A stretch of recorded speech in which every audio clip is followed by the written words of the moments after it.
যে 5ই আগস্টের পরে বাংলাদেশে আর কোনো আওয়ামী লীগ নাই, সবাই বিএনপি হয়ে গেছে। এখন নব্য বিএনপি সেই নব্য বিএনপি বাংলাদেশের বিভিন্ন জায়গায় চাঁদাবাজি, লুটতরাজ, দখলদারি করে তারা বিএনপির উপরে দোষ চাপিয়ে দেওয়ার অপচেষ্টা করছে। এবং এর ভিতরে ওই যে বলেছি, কিছু রাষ্ট্রীয় প্রতিষ্ঠানে এখনো ষড়যন্ত্রকারীরা বসে আছে। তাদের উস্কানিতে, তাদের ষড়যন্ত্রের কারণে ওই নব্য বিএনপি, ওই আওয়ামী লীগরা এই সুযোগ পাচ্ছে। কিন্তু আপনাদেরকে সতর্ক থাকতে হবে প্রিয় নেতৃবৃন্দ।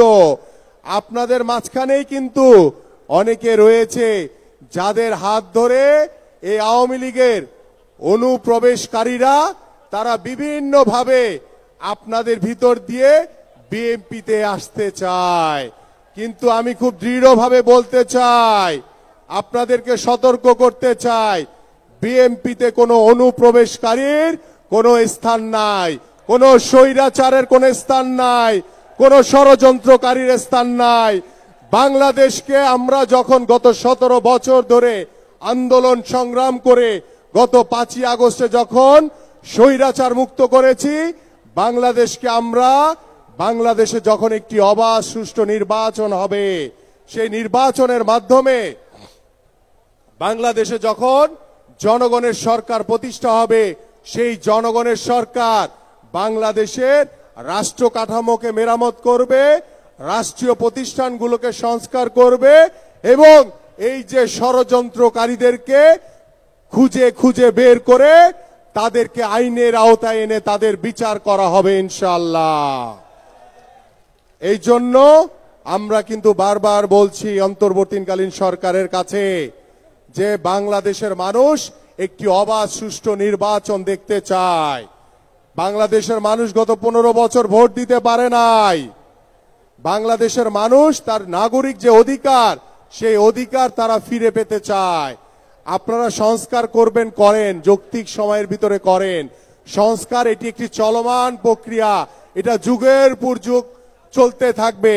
সমস্যা থাকবে, সমাধান হবে, সমস্যা থাকবে, সমাধান হবে।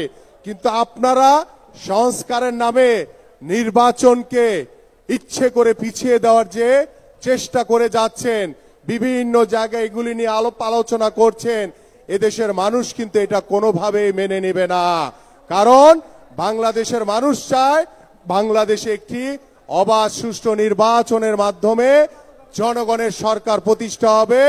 সেই জনগণের সরকার বাংলাদেশের রাষ্ট্র কাঠামোকে মেরামত করবে, বাংলাদেশের রাষ্ট্র কাঠামোকে সংস্কার করবে এবং সেই জনগণের সরকার বাংলাদেশের জনগণের কাছে জবাবদিহিতা থাকবে এবং সেই জবাবদিহিতার মাধ্যমে আমরা বাংলাদেশে একটি সুস্থ ধারার রাজনৈতিক পরিবেশ তৈরি করব, যেখানে আর কোনোদিন কোনো স্বৈরাচারের জন্ম হবে না ইনশাআল্লাহ।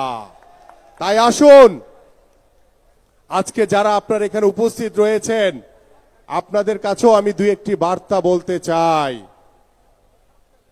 বিএনপির ভারপ্রাপ্ত চেয়ারম্যান জনাব তারেক রহমান বলেছেন, বাংলাদেশের আগামী যে নির্বাচন হবে, সেই নির্বাচন হবে এদেশের জনগণের নির্বাচন, এদেশের সাধারণ মানুষের নির্বাচন এবং একটি অবাধ সুষ্ঠু নিরপেক্ষ নির্বাচন হবে।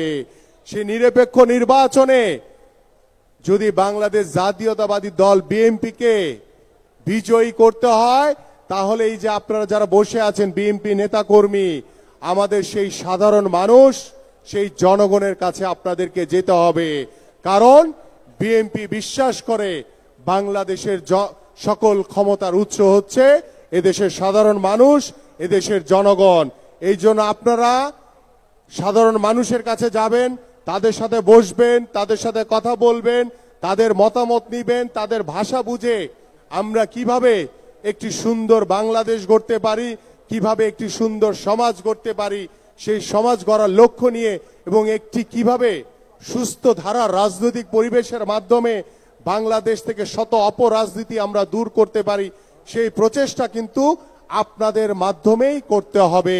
এবং এদেশের সাধারণ মানুষ বাংলাদেশ জাতীয়তাবাদী দলের যে প্রতিষ্ঠাতা শহীদ রাষ্ট্রপতি জিয়াউর রহমানকে তারা মনের অন্তরের অন্তঃস্থল থেকে ভালোবাসে।